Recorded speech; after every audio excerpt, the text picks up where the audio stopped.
안녕하세요. 피아니스트 김윤경입니다. 현재 우리는 갑작스럽게 찾아온 코로나19로 말미암아 많은 혼란 가운데 있습니다. 이렇게 운명처럼 다가온 시간을 과연 어떻게 살아낼 것인가가 이 시대의 가장 큰 화두인 것 같은데요. 그렇기 때문에 우리에게는 예술과 음악을 통한 위로와 기쁨이 그 어느 때보다도 절실히 필요하다고 생각이 드네요. 앞으로 3주 동안 교보 노블리의 아트앤컬처에서는 첫 번째, 베토벤에게 운명은 어떤 의미였는지, 두 번째, 베토벤은 어떤 비즈니스적 마인드가 있었는지, 그리고 세 번째, 그의 수많은 사랑은 어떻게 완성이 되었는지에 대해서 알아보려고 합니다. 그럼 왜 베토벤일까요? Why Beethoven? 물론 그의 탄생 250주년을 축하하는 의미에서 세계 곳곳에서는 그에 대한 관심이 모아지고 있죠. 빰빰빰빰, 한 번쯤 들어보셨죠? 클래식 음악 하면 그 흔하디 흔한 이 멜로디, 바로 베토벤이 작곡한 거죠. 그러면 현재 21세기를 살고 있는 우리에게는 그 베토벤이 어떤 의미가 있을까요? 베토벤에게는 인생 자체가 납득 불가였어요. 어릴 적부터 고통은 항상 그를 따라다녔고, 그에게 있는 선택은 그 인생을 받아들이거나 포기하거나 둘 중에 하나였습니다. 인간으로서, 남자로서, 그리고 음악가로서 베토벤이 우리에게 들려주고 싶은 이야기 한번 들으러 가실까요?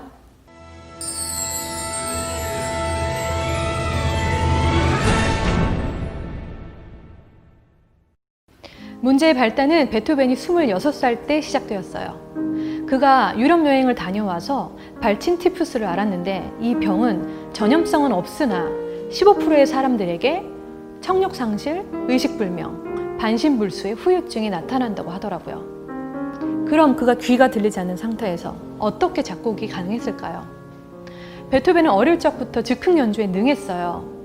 아버지의 반대에도 불구하고 오랜 시간 동안 피아노에 앉아서 계속 연주를 했다고 합니다. 그랬기에 그의 안에서 끊임없는 이 악구들을 피아노가 아닌 악보에 대신 적어낼 수 있지 않았을까라는 생각이 듭니다. 한번 상상해 볼까요? 음악가로서 귀가 들리지 않는다는 것, 제가 귀가 들리지 않는데 연주를 해야 된다는 것, 제가 화가인데 눈이 보이지 않아요. 그런데 상상을 하면서 그림을 그려야 한다는 것, 어떨까요? 아마도 죽음 없는 사형선고 같을 것 같습니다. 어쩌면 죽는 게 더 낫다고 생각할 수도 있겠죠. 28살, 9살의 베토벤은 이때 빈에 정착한 지 약 6년 정도 되었어요. 홀을 단신으로, 무일푼으로 무명의 작곡가가 새로운 도시로 와서 이제 막 귀족들의 후원을 얻고 인기는 치솟고 안정적인 후원도 받고 외부적으로는 성공한 듯 보였으나 내부적으로는 모든 마음과 정신이 무너져 내려가는 이 상황. 베토벤은 자신이 만든 이 작품에 비창이라는 부제를 붙였습니다. 사실 그의 많은 작품들에는 많은 부제들이 있는데 그가 직접 부제를 붙인 작품은 바로 비창 소나타와 고별 소나타 이 두 곡밖에 없다고 해요. 그럼 그가 이 작품에 직접 부제를 붙였다는 것은 아마도 작곡가가 여러분에게, 우리에게 하고 싶은 이야기가 있는 게 아닐까요? 비창은 pathetic, 프랑스어로 마음이 몹시 상하고 슬픔이란 뜻입니다. 마치 이 28살 청년의 슬프고 기가 막힌 심정을 나타내는 듯 비창 1악장의 첫 도입부는 굉장히 파격적입니다. 그라베라는 템포 마킹이 적혀 있는데요. 그 뜻은 아주 깊은 슬픔에 잠겨 라는 뜻입니다. 한번 음악으로 그의 심정을 들어보시죠.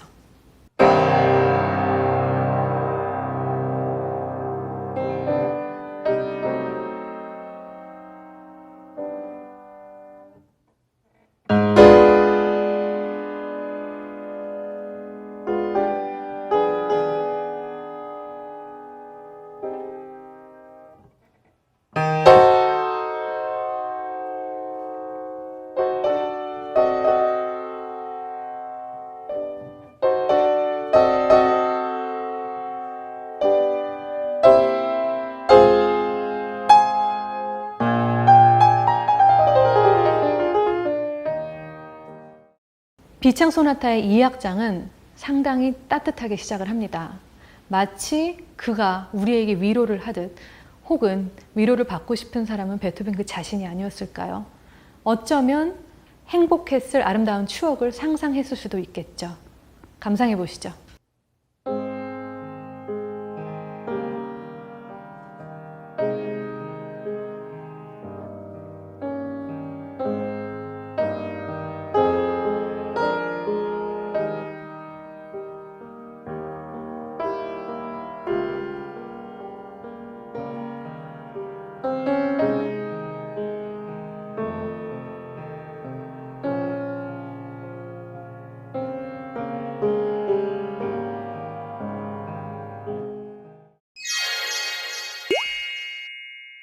베토벤이 죽고 난 후 그의 유물에서 편지가 한 통 발견되었습니다. 바로 1802년 10월에 그가 두 동생들에게 쓴 편지. 이 편지는 사실상 내용이 유서였죠. 그가 잦은 복통과 기병으로 한창 힘들어했기에 의사는 그에게 요양을 권하게 됩니다. 그래서 그가 떠난 곳이 바로 빈 근교의 마을 하일리겐슈타트였죠. 하일리겐슈타트로 갔을 때 베토벤은 이미 약 4년 정도 청력이 안 들리기 시작할 시점이었어요. 그런데 그는 아무한테도 말하지 못하고 혼자만 이 비밀을 안고 고통스러워하죠. 가끔 이 모든 것을 다 잊어버리려고 애를 쓰기도 했지만 설상가상으로 귀가 멀어버린다는 슬픈 경험을 하게 되었으니 이 얼마나 가혹한 타격이냐. 사람들 가까이 다가가면 불에 댄 듯한 공포감이 나를 사로잡고 나의 상태가 간파될까 겁에 질린다. 그는 점점 희망을 잃어버리게 됩니다. 그리고 고독 가운데 몸부림치죠. 자신에게 이런 상황을 허락한 창조주에 대한 원망이 커가면서 어쩌면 이 삶을, 이 고통을 빨리 끝내고 싶다는 생각을 하게 됩니다. 난 이제 기쁜 마음으로 죽음에게 달려간다. 만약 나의 예술성을 다 발휘하기 전에 죽음이 찾아온다면 이 끝없는 고통에서 해방시켜 줄 테니 만족스러울 것이다. 그가 정말 자살 시도를 했는지 안 했는지 우리는 알 수 없습니다. 하지만 한 가지 분명한 것은 그는 죽음과 삶의 기로에서 엄청나게 갈등했다는 것이죠. 그럼 베토벤은 과연 어떤 선택을 했을까요? 나를 붙잡아 둔 건 오로지 나의 예술뿐이야. 가슴속에 있는 창작의 욕구를 다 채우지 못하고서는 세상을 떠날 수 없었다. 나는 운명의 끈을 붙잡겠다. 베토벤이 이렇게 살 수 있었던 이유는 결코 삶이나 성공에 대한 미련이 아닌 오직 그의 안에 타오르고 있었던 예술에 대한 사랑, 그리고 그것을 온 인류에게 전해야 된다는 사명감 때문이었습니다. 그리고 그의 이러한 투쟁은 수백 년 동안, 그리고 지금 이 시대의 우리에게 가슴 울리는 원동력이 되는 거죠. 하일리겐슈타트 유서를 쓴 이후 그의 창작열은 불타오르기 시작합니다. 아마도 수년 동안 그를 붙들고 있었던, 억누르고 있었던 두려움, 공포감에서 벗어나 이제는 자유롭게 자신을 표현하기로 결정한 거죠. 그리고 이러한 결정이 그의 음악 안에 다 나타납니다. 그의 음악은 훨씬 격정적이 되었고 다이나믹 레인지, 크고 작음의 차이는 폭넓어졌으며 기존의 틀을 더욱 깨고 새로운 혁신, 새로운 시도를 하게 되는 거죠. 그리고 이 시기에 탄생한 작품들이 바로 열정 소나타와 베토벤 교향곡 5번 운명입니다. 36살의 베토벤, 창작날에 불타올라 막 작품을 쏟아내는 모습 한번 상상해 보세요. 빰빰빰빰! 여러분, 이거 어디 나오죠?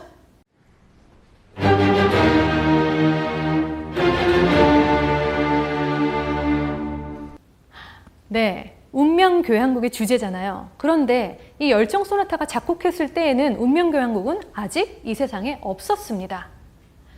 열정 소나타에서 베토벤이 바로 이 운명교향곡의 주제를 먼저 사용하게 된 거죠. 한번 피아노로 들어보실까요?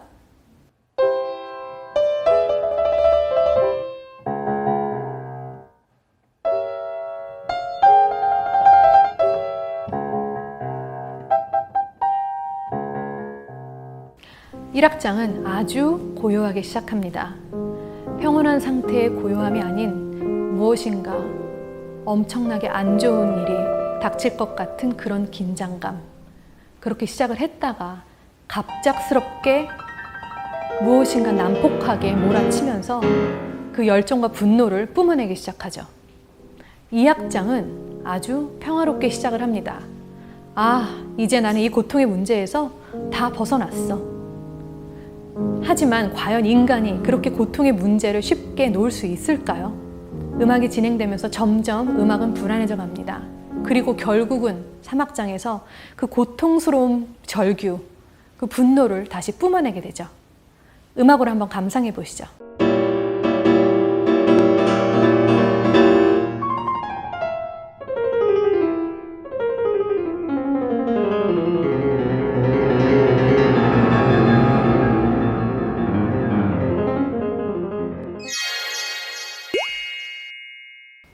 1809년 열정 소나타가 탄생한 지 약 2년 후에 운명 교향곡이 탄생합니다. 빰빰빰빰! 네, 이 주제 여러분 어떤 느낌이 드세요? 편안하세요? 즐거우세요? 상냥해요? 아니죠. 무언가 굉장히 강렬하고 갑작스럽고 충격적인 느낌 아니세요? 근데 왜 이 교향곡의 이름은 운명일까요? 베토벤의 비서였던 쉰들러가 한 이야기가 있습니다. 물론 쉰들러는 자신의 이익을 위해서 베토벤에 대한 많은 거짓말을 했기 때문에 그의 이야기가 정말 신빙성이 있는지 없는지 아무도 알 수 없지만 베토벤이 이 주제에 대해서 쉰들러와 이야기를 했을 때 그가 이렇게 말했답니다. 마치 운명이 문을 이렇게 두들기는 것 같지 않나. 그래서 빰빰빰빰이 됐다는 거죠. 베토벤이 죽은 후에 멘델스존이 괴테에게 베토벤 5번 교향곡을 피아노로 연주한 적이 있습니다. 괴테는 평상시에 원래 베토벤을 좋아하지 않았었거든요. 멘델스존의 연주를 듣고 괴테는 이렇게 말을 합니다. 가슴을 뭉클하게 하지는 않네. 그저 깜짝 놀라게 만들 뿐이야. 아주 거대한 작품이군. 아, 정말 엄청난 작품이야. 미친 작품이라고. 이걸 모든 사람이 다 함께 연주한다고? 집이 무너져 내리겠는걸? 이 교향곡의 1악장에서는 운명이라는 주인공이 온 악장을 장악하면서 활보를 칩니다. 마치 아무도 그에게 대항할 수 없는 것처럼. 2악장에서는 인간이 이 운명에게 대항하듯 극복하려는 의지를 보이기 시작합니다. 그리고 결국 4악장에 가서는 어떻게 되었을까요? 자신을 장악하려는 운명의 멱살을 움켜쥐고 결국은 승리를 맛보게 되는 한 인간의 모습을 나타내고 있습니다. 운명 교향곡이 우리에게 주는 메시지는 무엇일까요? 바로 베토벤이 자신에게 운명처럼 찾아온 고통과 죽음에 굴복하지 않고 승리로 이루어냈다는 거죠. 그러면 베토벤이 우리에게 주고 싶은 메시지는 바로 당신도 할 수 있다 라는 희망의 메시지입니다.